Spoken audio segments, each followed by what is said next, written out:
Yes, ready, start. Tomorrow we will celebrate the Republic Day. On this auspicious occasion, I am happy to greet you all, my fellow citizens at home and abroad, and convey to you my good wishes. This is no doubt a joyous occasion and we celebrate it with all enthusiasm. But this is also an occasion for calm introspection about where we stand and in what direction we are going. A few years back, our country was suffering from a deficit in food grains, and some people abroad had written us off as a country which could not be saved in their view. Our agriculture had no future, and we would be exposed to recurring famines. These prophets of gloom had reckoned without our untiring Kisan, and they have been proved false. This country, which was producing 5 crore tons of food grains in 1950, has now reached a level of over 20 crore tons despite of floods and other natural calamities in several parts of the country.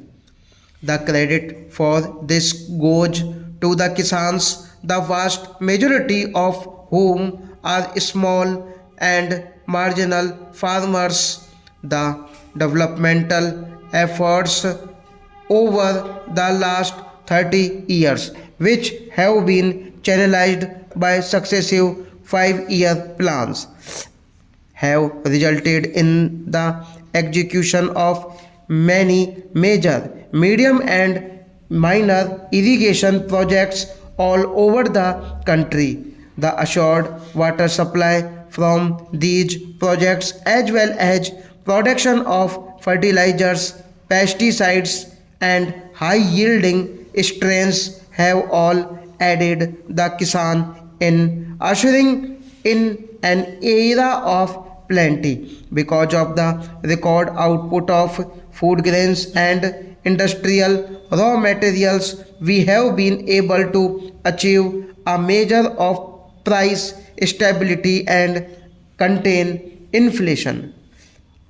Food sufficiency is among the major factors that have helped the country to sustain and strengthen its political and economic independence.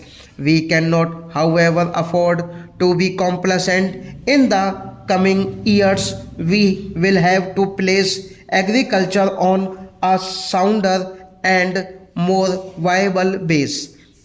We will have to assure fair prices for the farmers' produce and reduce the cost of inputs that will encourage the Kisan to work harder and show better results. There has to be an intensive study of the agroecology of every area, and we must build up self reliance of each area in order to ensure the full development of its potential.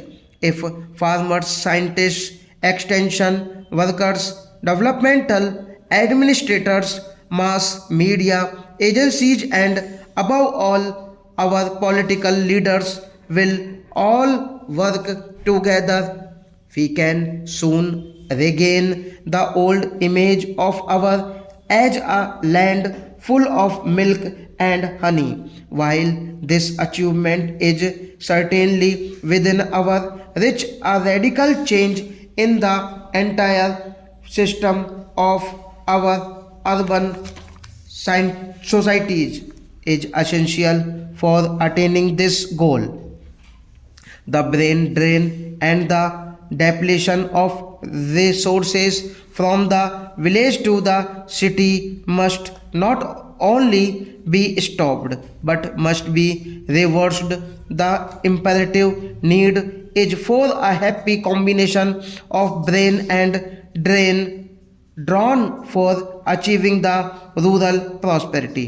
Those living in villages and our scientists and technologists who choose to work in villages must be provided with adequate facilities. The basic minimum needs of the rural people must be fulfilled without further delay in the welter of demands and agitations by the urban pressure groups for an ever increasing share in the national cake. The needs of the poor farmer, the real producer of wealth in our country, are apt to be overlooked. Let us not forget that India will prosper only if the tiller of the soil lives and prospers.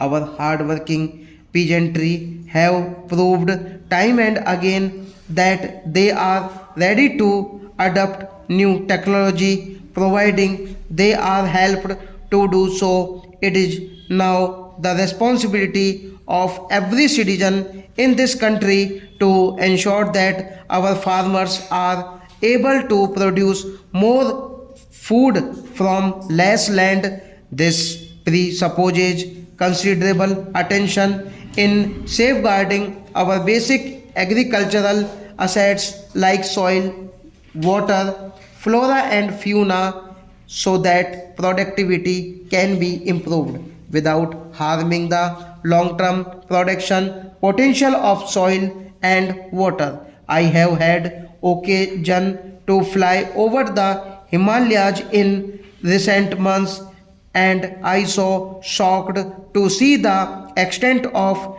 deforestation that has taken place. What was once all greenery has been reduced to barren rocks. Such denudation and the resultant soil erosion pose a grave danger to our future. Floods and droughts are caused by thoughtless destruction of forests. We should ensure that in our zeal to bring more land under the plug, we do not disturb the delicate balance of nature.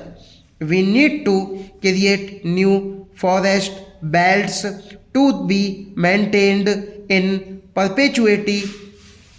I am happy that the state governments are now imposing restrictions on the felling of trees and preventing further denudation of forest areas, but this is largely a matter for community involvement and initiative, and I hope our people, particularly in the rural areas, will take up this work in right earnest.